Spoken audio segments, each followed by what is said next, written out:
Yesu nashimwe cyane, dushimye Imana muri iki gitondo cyiza cy'umugisha kandi tunejejwe n'Imana mu mutima ko yongeye kuduha ubuzima. Imana ishimwe. Kristo Yesu ahabwa icyubahiro. Turamukunda kubera yuko yabanje kudukunda. Urukundo rwe ruraduhata kandi tunejejwe nuko urwo rukundo ruri unconditional love, rudafite icyoroheraho. Petero niwe wabibonye aravuga ngo menye neza yuko abubaha Imana bagakora ibyo gukiranuka mu mahanga yose datarabemera. Imana ishimwe.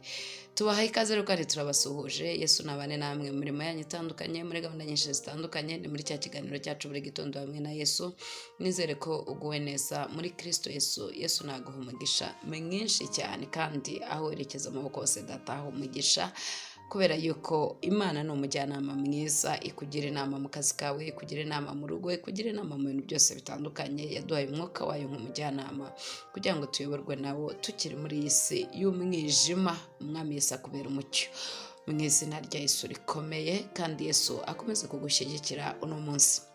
Umunsi rero tugiye kureba ku kintu gisanzwe kizwi, ariko nicyo turi bwigeho uno munsi. Tugiye kureba ku ijambo bita kwizera. Kwizera, kubera icyo ubundi twizera Imana. Imana niyo kwizerwa. Impamvu twizera Imana nuko Imana ariyo kwizerwa. Niyo itagutenguha mwavuganye, niyo itaca mu masezerano yayo nta mpamvu, niyo yonyine ishobora gusohoza icyo mwavuganye. Niyo mpamvu tuyizera. Bibiliya yarambwiye ngo abasenga bose bakwiriye kwemera ko iyo Mana ibaho kandi ariyo kwizerwa.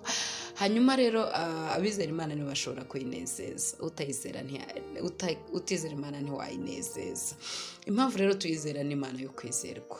Mu biriho byose yabwiye Aburahamu, arabwira ngo Aburahamu, ujye ugendera imbere yanjye kandi ukiranuke. Ndi Imana ishobora byose. Ibyo birahagije ukizera Imana. Imana ni Imana ishobora byose. Niyo kwizerwa rero. Ubundi impamvu tutizera abantu nuko atari abo kwizerwa. Impamvu tutizera ibintu nuko bitari byo kwizerwa. Ntiwakwizera amafaranga kuko zayo kwizerwa. Yitera amababa akaguruka. Nta kintu na kimwe ushobora kwizera kubera yuko nta kintu na kimwe kibaho cyo kwizerwa, kuko ntikizerwa nyine cyagutenguha. Ariko Yesu, haleluya, Yesu ni ukwizerwa. Imana ishimwe cyane. Kubera iki? Nuko ari umugabo musezerana agasohoza. Iyo yavuganye nawe aba ari bukore. Ntago ari igipindi, kuko Kristo Yesu ijambo rye rirakomeye, kandi impamvu rikomeye ni ukubera uwarivuze.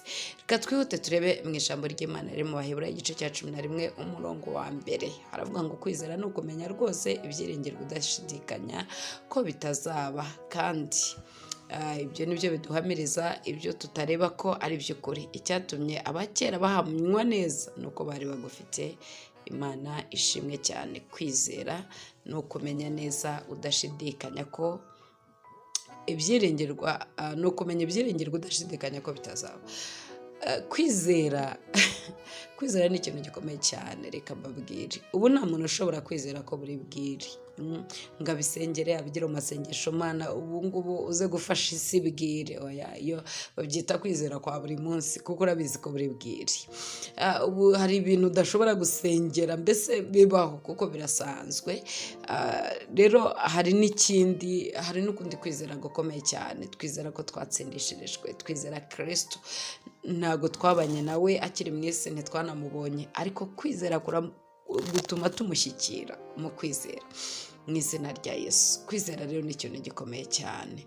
Utagufite ntanezeza Imana. Ubundi Paul yasengeye Efeso, aravuga ngo ndabasengera mu gice cye cya mbere, yandikira urwandiko rw'Abefeso, ngo ndabasengera kugira ngo amaso yanyu ahweze, mumenye ibyo mwiringizwa n'iyabahamagaye n'ubwinshi bw'imbaraga budukoreramo, ubwiha twebwe abayizera, kandi ni nabwo izo mbaraga nizo zakuye Yesu mu gituro.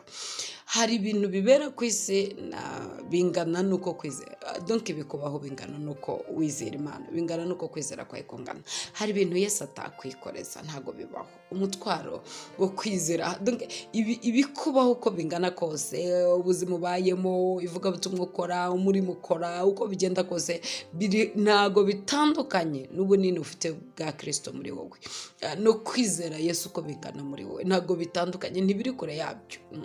Kuko uko ubundi ubunini bwa Yesu mu buzima bwawe cyangwa ubunini bw'Imana buri mu buzima bwawe, ubundi doke naho niho imikorere yayo igarukira. Ntizigere iguha ibirenze iby'uko yizera, ntizigere irenza urugero rw'uko uyizi, rw'uko uyifata. Niyo mpamvu Paul yavuze ngo icyama amaso y'Abaefeso agahweza bakamenya ubunini ikijyepfo n'ikijya, bakabona imbaraga z'Imana, bakabona uburebure bwayo, bakabona ubwinshi bw'imbaraga zidukoreramo. Imana ishimwe cyane. Atari ibyo ngibyo, ibyo ubona n'ibyo utekereza bingana nuko wizera Imana, bingana nuko uyizi, ntago yabirenza rwose. Twasomye rero ijambo rivuga ngo ni ukumenya udashidikanya, kumenya ibyiringirwa udashidikanya yuko bitazaba, ukabimenya neza kandi ntubishidikanyeho. Icyo nicyo bita kwizera, ngo cyatumye abakera bahamywe nuko bari bagufite. Reka mbabwire, mu buzima bw'umuntu uko ugenda wegera ibibazo cyane bitumbiriye, ubona ubunini bwabyo. Ariko iyo wizera Imana, ukegera Imana cyane, ugatumbira iyo kwizerwa, ugenda ubona ibibazo bigenda biba bitoye. Uri kugenda nko mu ndege, uko ugenda hejuru ugenda ubona utuntu twasi tuba dutoya, ariko uko ugaruka hasi ugenda ubona etaje banini, amazu abana manini, ariko ubundi bwari buto cyane. Ni nako umuntu urimo kwizera amera. Iyo uzamutse cyane mu kwizera, ibibazo bihinduka ubusa imbere yawe. Iyo ugeze cyane mu bwiza bw'Imana, ibiteye ubwoba bihinduka zero imbere yawe. Ariko uko umanuka utandukana n'ubwiza bw'Imana cyangwa se n'imyizerere yawe igenda itentebuka, ugenda wegera ibibazo bikagenda biba binini, ibibazo bikagenda biba nini. Nicyo cyabaye ku Bayisiraheli. Umunsi bakubise amaso Abanaki, kwizera Imana kwarashize, bahanga amaso Abanaki. Ubunini bw'Abanaki bubabana bunini koko, banakireba bakabona n'inzige. Nta n'uwo bibabwiye, gusa turi inzige. Ntawe wavuganye nabo, ariko turi inzige. Ubunini bw'Abanaki buba bunini cyane cyane, bikomeye cyane. Ariko Kalebu na Yosuwa ngo bagize undi mutima, bizera Imana, baravuze ngo twebwe tuzabarya nk'imitsima. Bo ntibafite ikibakingira cyangwa se Imana rurema, ariko twebweho Uwiteka ari mu ruhande rwacu. Bizera Imana ku rwego Abanaki bahindutse nk'imitsima. Uratekereza? Ntibahinduka nk'amabuye, ntibahinduka nk'imyumbati ikomeye, ntibahinduka nk'ibigori basi, oya bahinduka nk'umutsima. Ikintu cyoroshye cyane kubera kwizera.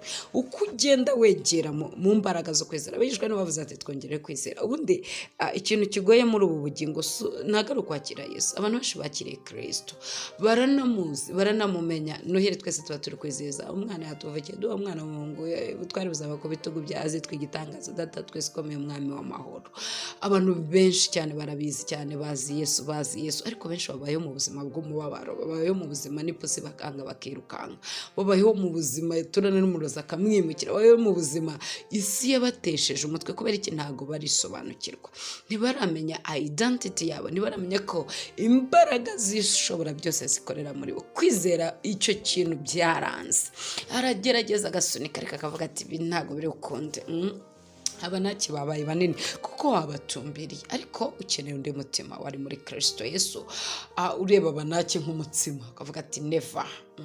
Kristo uri muri ngera remere, ni munini cyane, ni mugari. Yesu ntabwo ahwanye, ntabwo ari comparable, ntabwo twamugereranya n'ibibazo ndigora nabyo. Ibyo nibyo byabaye kuri Dawidi yabonye Goliyati, abona imbaraga z'Imana, atumbira Imana, yizera Imana birenze cyane. Goliyati amuhindukira ubusa, aravuga ati umva, Goliyati aramubwira ati unteranywe unteye wagira ngo ndimbwa.